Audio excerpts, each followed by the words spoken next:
Hello friends, டிவிக்கே ஆட்சி அமைக்குமா இல்லையா அப்படின்னு சொல்லிட்டு எல்லாரும் பரபரப்பா பேசிக்கிட்டாலும், சோசியல் மீடியால அத பத்தின பல நியூஸ் வந்தாலும் கூட, இன்னும் வந்துட்டு உறுதியான எந்த ஒரு முடிவுமே வெளிவரவே இல்ல. ஆளுநர் என்ன அப்படின்னா, நீங்க 118 அப்படிங்கிற அந்த எண்ணிக்கையை ரீச் பண்ணா மட்டும்தான் ஆட்சி அமைக்க முடியும் அப்படின்னு சொல்றாரு.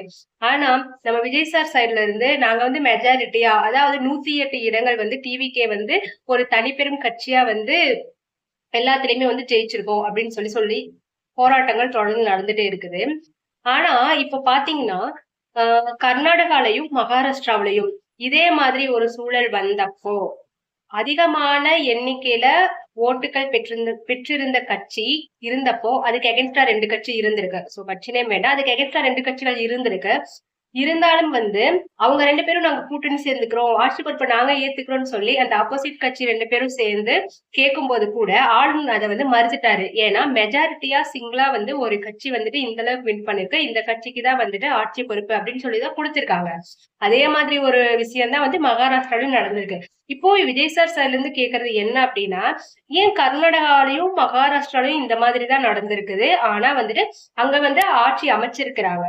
ஆளுநர் வந்துட்டு ஆட்சி அமைக்க அதிகாரம் கொடுத்திருக்காரு. ஆனா நாங்க 108 பேர் இவ்வளவு மெஜாரிட்டியா வந்துட்டு வின் பண்ணியும் கூட ஆட்சி அமைக்க ஏன் வந்து ஆளுநர் வந்து இன்னும் அழைக்கவே இல்லை அப்படிங்கறதுதான் வந்து விஜய் சார் சைட்ல வந்து ஒரு பெரிய கேள்வியா வைக்கப்படுது. அவங்களும் சொல்லியிருக்காங்க 10ஆம் தேதி வரைக்கும் பார்ப்போங்க. அதாவது அரசினுடைய பதவிக்காலம் முடிவடையும் நாள். அந்த 10ஆம் தேதி வரைக்கும் பார்ப்போங்க. அப்படி இல்ல, அது வரைக்கும் ஆளுநர் வந்து எங்கள வந்து அழைக்கவில்லை அப்படின்னா, நாங்க வந்து உச்சநீதிமன்றத்தை நாடுவோம் அப்படின்னு சொல்லியிருக்கிறாங்க. ஆனா மெஜாரிட்டியான கட்சிக்கு பதவி பிரமாணம் செய்யணும் அப்படிங்கிறது தாங்க வந்துட்டு ஆளுநருடைய கடமை. ஏன்னா ஆல்ரெடி 2 ஸ்டேட்ல இது நடந்திருக்குது. அதுக்கப்புறமா வந்துட்டு சட்டசபையில வந்து பெரும்பான்மையை நிரூபிக்கணும். அதுக்கு நிறைய டைம்லாம் குடுக்க மாட்டாங்க. ஜஸ்ட் 1 ஆர் 2 டேஸ் தான் குடுப்பாங்க.